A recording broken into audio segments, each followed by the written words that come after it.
Good morning students. आज अपन अध्ययन करेंगे प्रोटियोमिक्स के बारे में। लास्ट लेक्चर में हमने अध्ययन किया था टाइप्स ऑफ जीनोमिक्स, और उससे पहले व्हाट इज जीनोमिक्स उसके बारे में अध्ययन किया था। तो what is proteomics? Proteomics is a scientific discipline concerned with the systemic analysis of proteins present in a cell at a given time under given conditions. Proteomics includes the identification, characterization, and quantification of the entire complement of proteins in cells, tissues, or whole organisms with a view to understanding their function in relation to the life of the cell. Proteomics के अंतर्गत अपन किसी भी protein क्या है उसको identify करते हैं, उसको करेक्टराइज करते हैं, और फिर उसकी क्वांटिफिकेशन करते हैं कितनी मात्रा में है वो प्रोटीन एक सेल, टिश्यू और ऑर्गेनिज्म में प्रेजेंट है, और उसका क्या फंक्शन है वो सब अपन प्रोटियोमिक्स के अंतर्गत अध्ययन करते हैं। प्रोटीन सिंथेसिस, प्रोटीन कैसे सिंथेसाइज होती है? सबसे पहले आपका डीएनए है। डीएनए आपका जेनेटिक जीनोमिक लाइब्रेरीज में है, जैसे आपके हो सकता है आपकी सीडीएनए लाइब्रेरी है या जीनोमिक लाइब्रेरी है। उसमें डीएनए से सबसे पहले ट्रांसक्रिप्शन की प्रोसेस द्वारा आपका आरएनए बनता है, जिसको अपन ट्रांसक्रिप्टोम भी बोलते हैं। और ट्रांसक्रिप्शन के बाद में जो आरएनए बनता है उसमें ट्रांसलेशन की प्रोसेस द्वारा आपका प्रोटीन बनता है, और ये प्रोटीन ही है वो फंक्शन के लिए किसी भी पर्टिकुलर फिनोटिपिक कैरेक्टर के लिए रेस्पॉन्सिबल होता है। Why do we need proteomics? Proteomics की आवश्यकता क्यों है? Level of transcription of a gene is not equal to level of expression of the gene. किसी भी जीन का ट्रांसक्रिप्शन लेवल है वो इक्वल नहीं होता है जीन के एक्सप्रेशन लेवल के। इसलिए भी हमें प्रोटियोमिक्स की स्टडी करना आवश्यक है, क्योंकि क्या कारण है कि भाई जीन का ट्रांसक्रिप्शन तो ज़्यादा हो रहा है लेकिन उसका एक्सप्रेशन कम हो रहा है, या ट्रांसक्रिप्शन कम होता है जबकि प्रोटीन का एक्सप्रेशन है वो ज़्यादा होता है। इसमें क्या सिमिलरिटीज है और क्या डिसिमिलरिटीज हैं उसका फंक्शन ज्ञात करने के लिए प्रोटियोमिक्स की स्टडी आवश्यक होती है। mRNA डिग्रेडेड रैपिडली, ट्रांसलेटेड इनसफिशिएंटली, इनका क्या ये भी कारण हो सकता है कि कई बार mRNA है उसका जो सेल्फ लाइफ है वो कम होती है तो वो जल्दी डिग्रेड हो जाता है, या कई बार ऐसा भी होता है कि ट्रांसलेशन की प्रोसेस है वो इफेक्टिवली या सफिशिएंट मात्रा में नहीं होती है। Post translation modifications and translocation, जब आपका आरएनए बन जाता है, आरएनए से प्रोटीन बनता है, और प्रोटीन में भी आगे पोस्ट ट्रांसलेशन मॉडिफिकेशन होने के बाद में आपके मैच्योर प्रोटीन बनती है, तो उस दौरान भी क्लीविंग, प्रोटियोलाइटिक क्लीवेज, स्प्लाइसिंग और कई प्रकार की प्रोसेसिंग होती है, उसमें भी मॉडिफिकेशन होता है। One gene one transcript many proteins, ऐसा जरूरी नहीं है कि आपके एक जीन है उसे एक ही ट्रांसक्रिप्ट बन रहा है और उससे बहुत सारी प्रोटीन्स बन रही है। कई बार ऐसा भी होता है कि आपका जीन एक है, वो सॉरी बहुत सारे आपके जीन्स हैं वो हमारा ट्रांसक्राइब से होकर के आरएनए बन रहे हैं, लेकिन उनमें कुछ न कुछ या तो कोई क्लीवेज हो गया या कोई म्यूटेशन हो गया, तो उससे प्रोटीन्स का लेवल है वो क्या हो जाएगा, कम होगा। लेकिन कई बार ऐसे होता है कि कई बार जैसे अल्टरनेटिव स्प्लाइसिंग होती है या और भी कई प्रोसेसिंग होती है, तो आपका आरएनए तो कम होता है लेकिन प्रोटीन का लेवल क्या होता है, ज़्यादा होता है। ये सब इनमें क्या डिफरेंस होता है और किस कारण से होता है, ये सब अपन प्रोटियोमिक्स के अंतर्गत अध्ययन करते हैं, और इन सभी की जानकारी प्राप्त करने के लिए प्रोटियोमिक्स की स्टडी करना आवश्यक है। टाइप्स ऑफ प्रोटियोमिक्स, प्रोटियोमिक्स कितने प्रकार की होती है?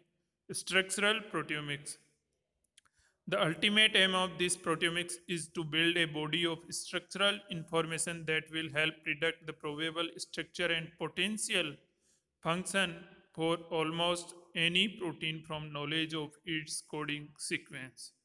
स्ट्रक्चरल प्रोटीन में अपन क्या करते हैं कि किसी भी प्रोटीन की स्ट्रक्चर क्या है, उसका क्या क्या उसमें एमिनो एसिड्स की सीक्वेंस हैं, कैसे वो फॉर्म हो रही है, वो सब अपन अध्ययन करते हैं किसमें, स्ट्रक्चरल प्रोटीन प्रोटियोमिक्स में। सेकंड है functional proteomics. Functional proteomics, it refers to the use of proteomics techniques to analyze and characterize of the molecular protein networks involved in a living cell. किसी प्रोटीन का है वो क्या function है particular organism में और particular cell में, वो अपन अध्ययन करते हैं फंक्शनल प्रोटियोमिक्स के अंतर्गत। Expression proteomics. It refers to the quantitative study of protein expression between sample differing by the some variable. किस टिश्यू में, किस सेल में प्रोटीन का कितना एक्सप्रेशन हो रहा है, कितनी अमाउंट उसकी वहाँ रिक्वायरमेंट है, वो कितना उसका एक्सप्रेशन हो रहा है, वो अपन स्टडी करते हैं एक्सप्रेशन प्रोटियोमिक्स में। नाउ एम्स ऑफ और ऑब्जेक्टिव्स ऑफ प्रोटियोमिक्स। फर्स्ट है प्रोटीन और पेप्टाइड सेपरेशन। प्रोटियोमिक्स की स्टडी में सबसे फर्स्ट मेन ऑब्जेक्टिव है वो सबसे पहले प्रोटीन का सेपरेशन करना। सेकेंड है objective identification and characterization of resolved proteins by mass spectroscopy. Separation करने के बाद में कोई भी प्रोटीन होता है उसको आइडेंटिफाई करते हैं, देन उसको करेक्टराइज करते हैं किसके द्वारा, मास स्पेक्ट्रोस्कोपी के। थर्ड ऑब्जेक्टिव है प्रोटियोमिक्स का डाटा एनालिसिस एंड एप्लीकेशंस, कि जो प्रोटीन है उसका डाटा कैसे असेंबल किया जाता है और इसकी क्या क्या यूटिलिटी है, वो अपन थर्ड ऑब्जेक्टिव के अंतर्गत अध्ययन करते हैं। Now the structure of protein. तो basically protein structure are of main 4 types. First one is the primary structure in which the simple sequence of specific amino acids in polypeptide which are connected together by the peptide bond. And second one is the secondary structure in which the primary polypeptide chains get properly folded into the form of alpha helix and beta pleated sheets and random coils and turn in which they are connected to each other by the hydrogen bond। जो आपका primary structure है उसमें केवल आपका peptide bond पाया जाता है जो एमिनो एसिड्स के बीच में पाया जाता है, जबकि सेकेंडरी स्ट्रक्चर में पेप्टाइड बॉन्ड के साथ साथ में जो आपका नेबरिंग एमिनो एसिड्स हैं उनके जो आपके एन और एच टर्मिनल्स और साइड चेन्स पाई जाती है, उनमें हाइड्रोजन बॉन्ड भी पाया जाता है, जैसे कि आपका अल्फा हेलिक्स हैं, बीटा प्लीटेड सीट हैं, रैंडम कॉल्स और टर्न्स हैं। टर्सरी स्ट्रक्चर में क्या होता है कि आपके सेकेंडरी स्ट्रक्चर प्रोटीन्स हैं वो आपस में इंटरेक्ट करते हैं हाइड्रोजन बॉन्ड, वान डर वाल रिएक्शन और हाइड्रोफोबिक इंटरेक्शंस के द्वारा और एक 3 डायमेंशनल स्ट्रक्चर बनाते हैं जो कि कहलाती है आपके टर्सरी स्ट्रक्चर। टर्सरी स्ट्रक्चर का उदाहरण है आपके हीमोग्लोबिन जो कि एक टर्सरी स्ट्रक्चर की प्रोटीन है। Quaternary structure, interaction between different polypeptide units and form quaternary structure of proteins। जो आपके टर्सरी स्ट्रक्चर के डिफरेंट पॉलीपेप्टाइड यूनिट्स हैं वो आपस में कनेक्ट होकर के आपके क्वाटरनरी स्ट्रक्चर बनाती है प्रोटीन की, और इसका उदाहरण है आपके myoglobin protein. Now the procedure of proteomics. First of all मैंने आपको ऑब्जेक्टिव में भी बताया था कि फर्स्ट ऑफ ऑल जो आपके प्रोटियोमिक्स होती है उसमें सबसे पहले सेपरेशन ऑफ प्रोटीन्स होता है, और प्रोटीन सेपरेशन की ये टेक्निक है आपके 1 डायमेंशनल इलेक्ट्रोफोरेसिस के द्वारा कर सकते हैं या 2D इलेक्ट्रोफोरेसिस के द्वारा अपन प्रोटीन सेपरेट कर सकते हैं, या फिर मल्टी डायमेंशनल प्रोसेस है जो कि HPLC high performance liquid chromatography technique के द्वारा अपन प्रोटीन्स को है वो सेपरेट आउट कर सकते हैं। और प्रोटीन सेपरेट आउट करने के बाद में उसका करेक्टराइजेशन और आइडेंटिफिकेशन करते हैं, वो किसके द्वारा करते हैं, अपन मास स्पेक्ट्रोस्कोपी के द्वारा। फिर जब उसका करेक्टराइजेशन और आइडेंटिफिकेशन हो जाता है उसके बाद में उसके डाटा एनालाइज जो सीक्वेंस ऑफ एमिनो एसिड्स हैं उसको अपन उसका डाटाबेस कलेक्शन कर लेते हैं और उसको स्टोर कर लेते हैं। 5 steps of proteome analysis. First is the sample collection, handling and storage.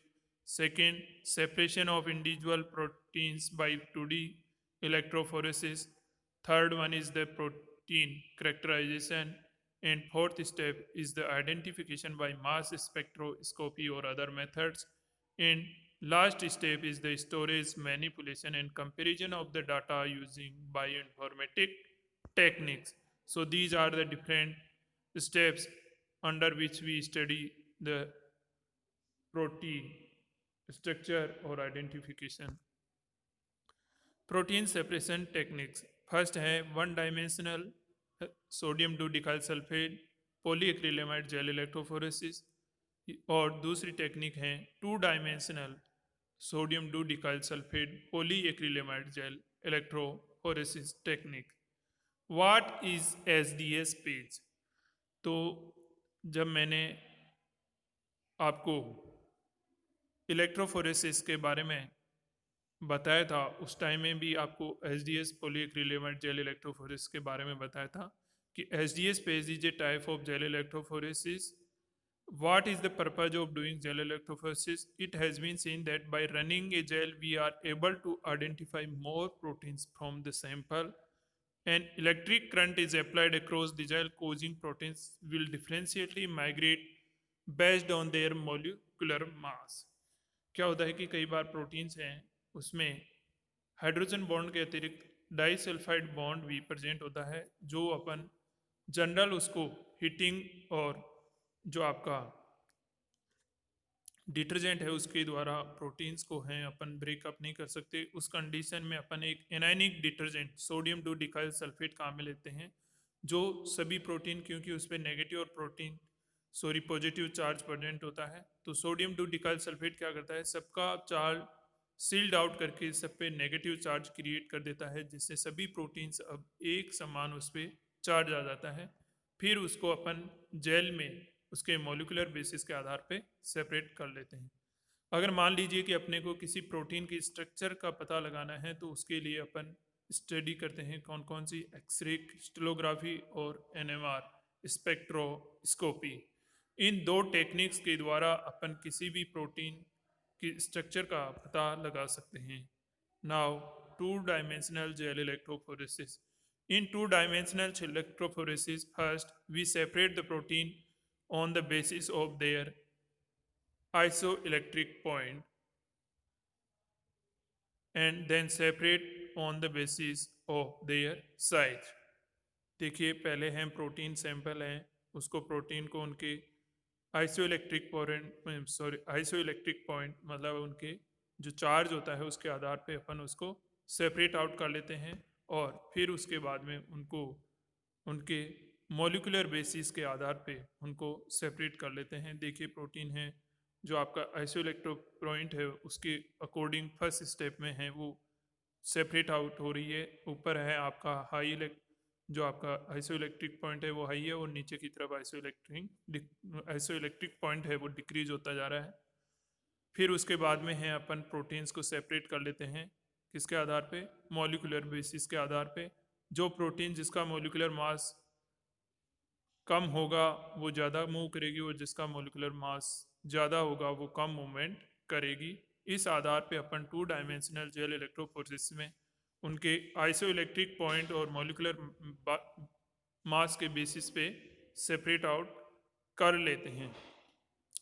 अगर कोई प्रोटीन है वो मल्टी डायमेंशनल मल्टी सब यूनिट प्रोटीन है तो उसको एक नेक्स्ट टेक्निक जो कि मॉडर्न टेक्निक है HPLC, high performance liquid chromatographic technique, उसके अपन प्रोटीन सेपरेट आउट कर लेते हैं। सबसे पहले जो अपना सैंपल होगा उसको सैंपल को लेंगे, फिर उसको प्रीट्रीट करेंगे।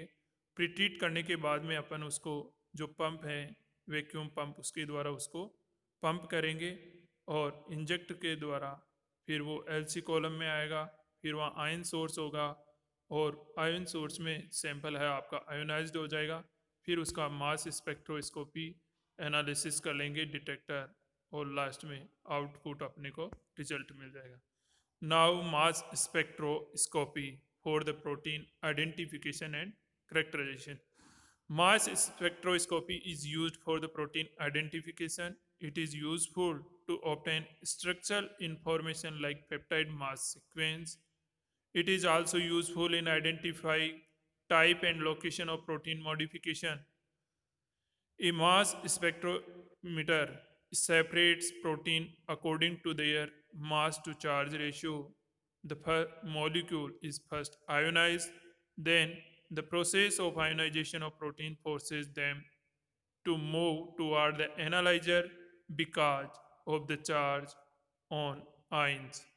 Mass spectroscopy can provide molecular weight and structural information about the proteins, and mass spectroscopy always work with positive ions, while 2D gel electrophoresis separate proteins, it does not identify them.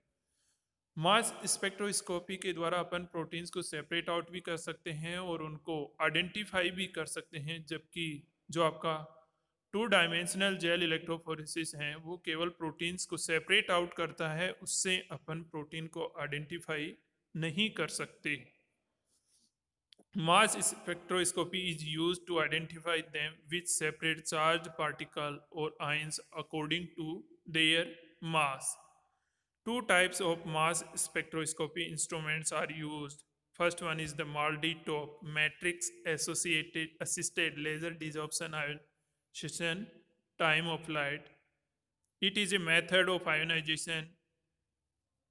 MALDI, it is a method of ionization, while TOF, it is a mass analyzer.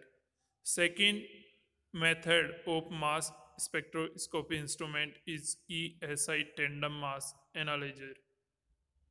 ESI process by which the ions are produced in the source of the instrument, tandem mass analyzer are able to perform two-stage multi-stage mass analysis. जो आपका Mardi stop है वो केवल एक ही stage में आपका जो protein है उसका मास एनालाइज करता है, जबकि जो आपका ESI है वो 2 स्टेज मास एनालिसिस करता है. ये आपका मास स्पेक्ट्रोस्कोपिक इंस्ट्रूमेंट है जिसमें अपन ऐसे सैंपल एंटर करवाएंगे, फिर उसमें एक तरफ से इलेक्ट्रॉन बीम सोर्स की गुजारेंगे और एक तरफ है वो आपका हीटर है, वो सैंपल को क्या करेगा, हीटिंग करेगा. फिर उसमें आयंस एक्सिलरेट होंगे. आयंस एक्सिलरेट होने के बाद में उससे आगे जाएंगे.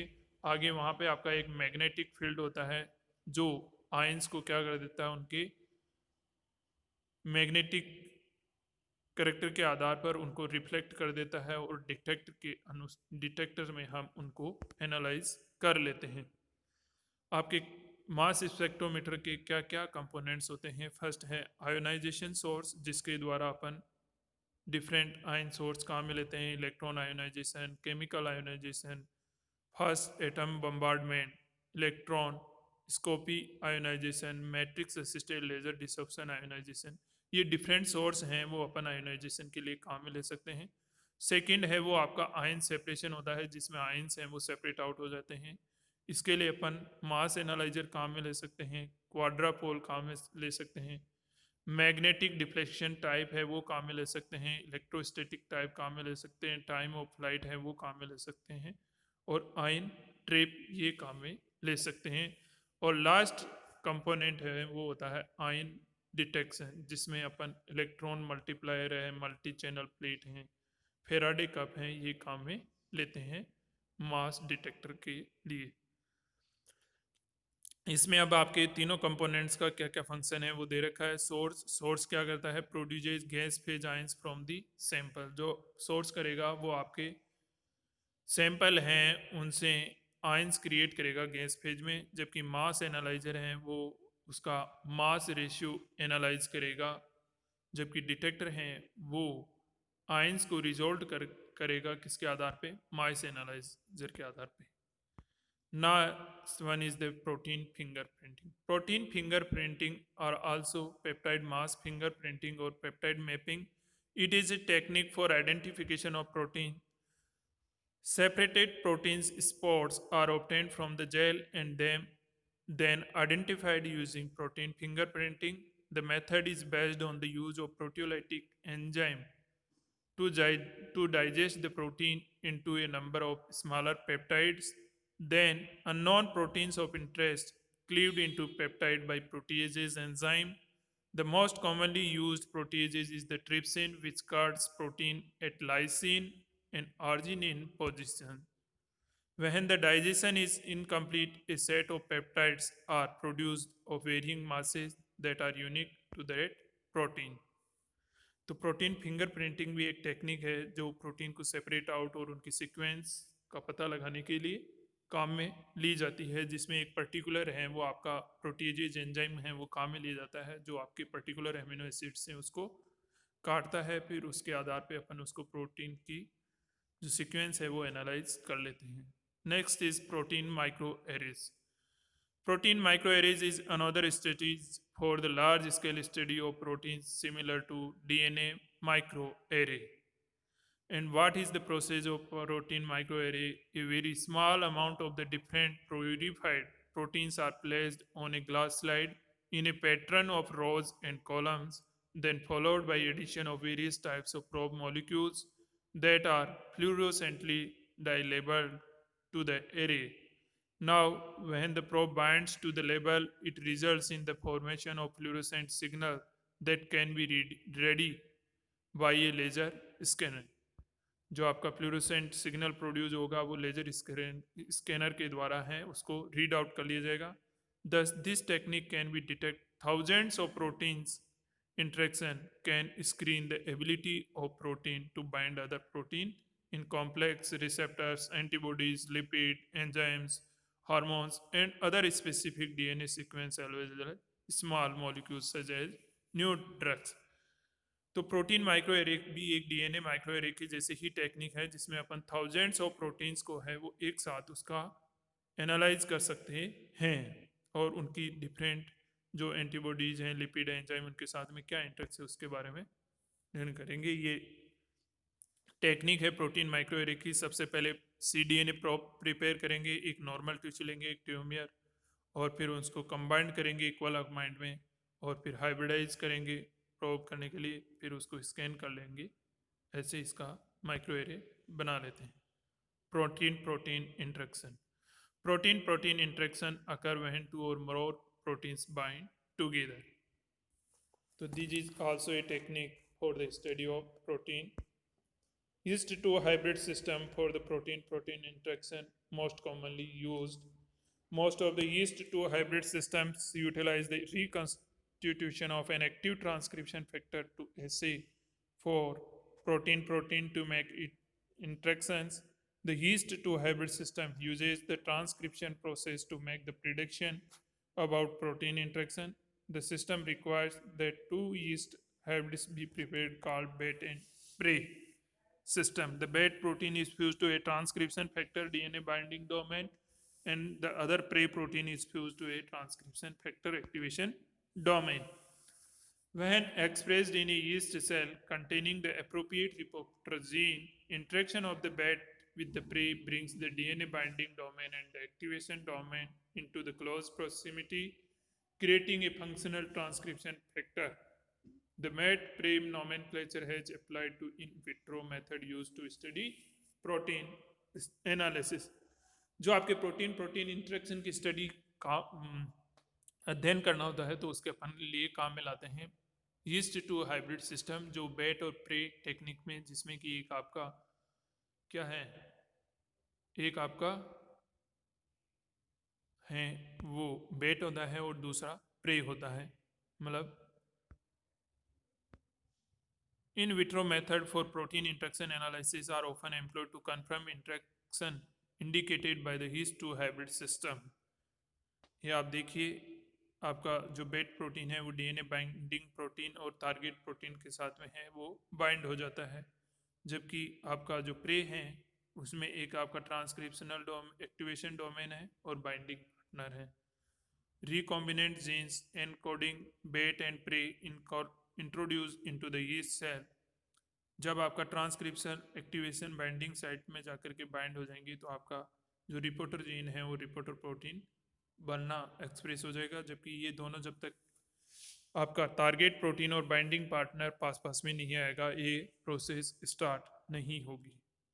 डाटाबेसेस, प्रोटीन सीक्वेंस डाटाबेस हैं, वो अपन उसकी प्रोटीन की सीक्वेंस आइडेंटिफाई करके और उसको एनालाइज करने के लिए डिफरेंट डिफरेंट प्रोटीन की क्या सीक्वेंस होती है, उनमें म्यूटेशन हो जाए या कोई उनमें स्ट्रक्चरल डिफरेंस आ जाए हैं या कोई भी उनमें आ जाए, तो वो अपन डाटाबेस के द्वारा स्टडी कर लेते हैं। Data analysis and search engine, Sequence, Mascot, Extendum, and Peaks. These are the data analysis search engine, and the protein databases are the NCBN Nucleotide Sequence, National Center for Biological Information System, and the Swissport. These are the two protein databases. What are the application of proteomics? Protein sampling, sample identification and confirmation. We can do by the using proteomics. Protein sample purity determination है, वो भी अपन proteomics study द्वारा ही कर सकते हैं। Detection of cross translation modification है, वो proteomics के द्वारा अध्ययन कर सकते हैं। Detection of amino acid substitution, किसी एमिनो एसिड का सब्स्टिट्यूशन हो जाए तो उससे प्रोटीन के स्ट्रक्चर में या फंक्शन में क्या चेंज आएगा, वो अपन प्रोटियोमिक्स के द्वारा अध्ययन कर सकते हैं। मास फिंगरप्रिंट आइडेंटिफिकेशन ऑफ प्रोटीन है, वो अपन प्रोटियोमिक्स के द्वारा कर सकते हैं। न्यूट्रिशनल रिसर्च, किसी प्रोटीन की क्या क्या क्वालिटी है, उसमें न्यूट्रिशन किस में कितनी अवेलेबिलिटी है, वो प्रोटियोमिक्स के द्वारा अध्ययन कर सकते हैं। To identify unknown protein of interest हैं, वो अपन प्रोटियोमिक्स के द्वारा कर सकते हैं। क्वांटिफाई प्रोटीन एंड पेप्टाइड हैं, वो सिक्वेंसिंग प्रोटियोमिक्स के द्वारा कर सकते हैं। And protein biomarker. So these are the application of proteomics. Thank you.